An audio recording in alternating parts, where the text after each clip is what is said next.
충분한 수면을 취해야 한다. 밖으로 나가야 한다. 햇볕을 쐬고 규칙적인 생활 습관을 가져야 한다. 긍정적인 생각을 하고 긍정적인 사람들을 만나야 한다. 열정을 가질 수 있는 취미 생활을 가져야 한다. 이따위 것들이 어떻게 우울증 극복 방법이 될 수 있나? 표면적인 공감은 얼마나 무서운가 알 수 있다. 우울증의 극복 방법은 전문가와의 상담 및 약물 치료다. 충분한 숙면을 취하는 것은 우울증 극복 방법이 아니다.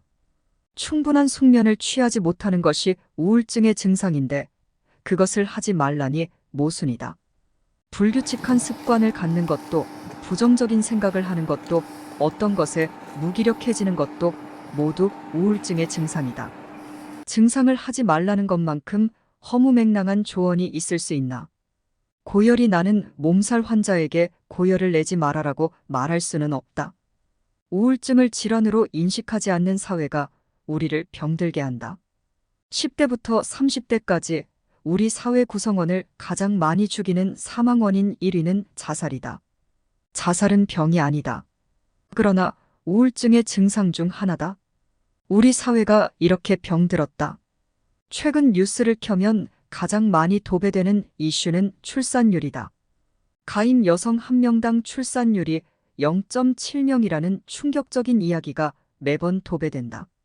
욜로족, MZ세대 특징, 카푸어, 영끌 등 젊은이들을 비꼬는 신조어가 시시각각 나온다.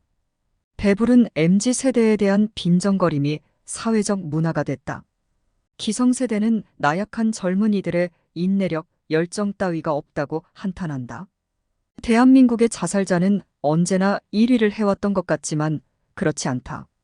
대한민국에서 자살을 가장 많이 하는 시대는 MZ세대다.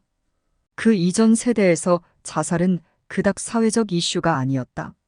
1983년 한 해 동안 총 자살자는 471명이 고작이다. 다만 2021년 대한민국의 자살자는 13,352명이었다. 쉽게 말하면 2021년 겨울 4개월간 자살한 이가 1983년 총 자살자보다 많다.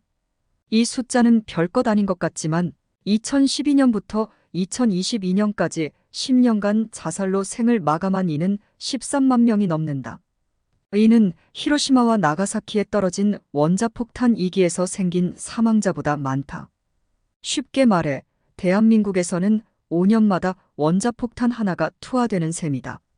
10대, 20대, 30대 젊은 세대의 사망 원인 중 자살 비율은 거의 50%다. 젊은 세대의 죽음 둘 중 하나는 자살이다. 젊은 세대의 우울증은 왜 방치되는가? 젊은 층에 저렴한 임대주택을 제공하거나 강력한 독신세를 부과하겠다는 출산 정책, 다자녀를 출산하면 공용주차장을 무료로 한다는 행정을 보면 젊은이의 우울에 대해 기성세대는 공감하지 못한다. 우울한 이들은 기본적으로 무기력하다. 어떤 욕구나 의욕도 사라진다. 그런 이들이 많아진 사회에서 가장 중요한 국가정책은 우울증 해결이다. 나 또한 우울증을 겪은 적 있다.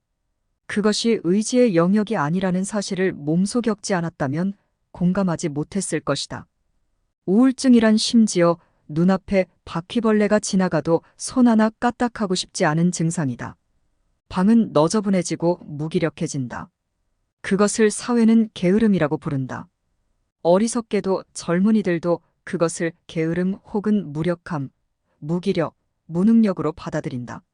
한때 출판계에서 반드시 해야 하는 시리즈가 유행했던 적이 있다.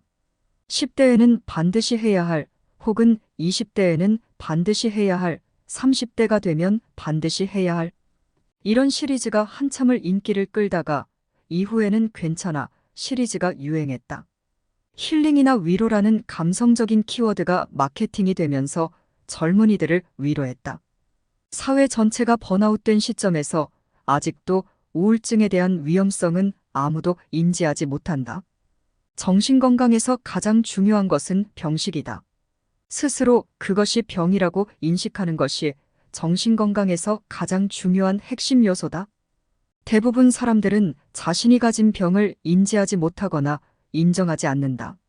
자신뿐만 아니라 사회마저 그것을 인지하지 못한다. 사실 자살률과 출산율을 보면 국가에서 대대적으로 나서서 국민 정신 건강을 챙겨야 함에도 불구하고 우리 사회는 젊은이들에게 정신을 똑바로 차려라고 다그치기만 한다. 병에 대한 인지와 인정은 그것에 대한 인식의 전환부터 중요하다. 우리 사회는 아직도 우울증에 대해 좋지 않은 인식을 갖고 있는 것이 사실이다. 자신이 우울증이 있다는 사실에 대해 시원하게 알리고 서로 정보를 공유하고 가볍게 이야기할 수 있는 날이 와야지 않을까.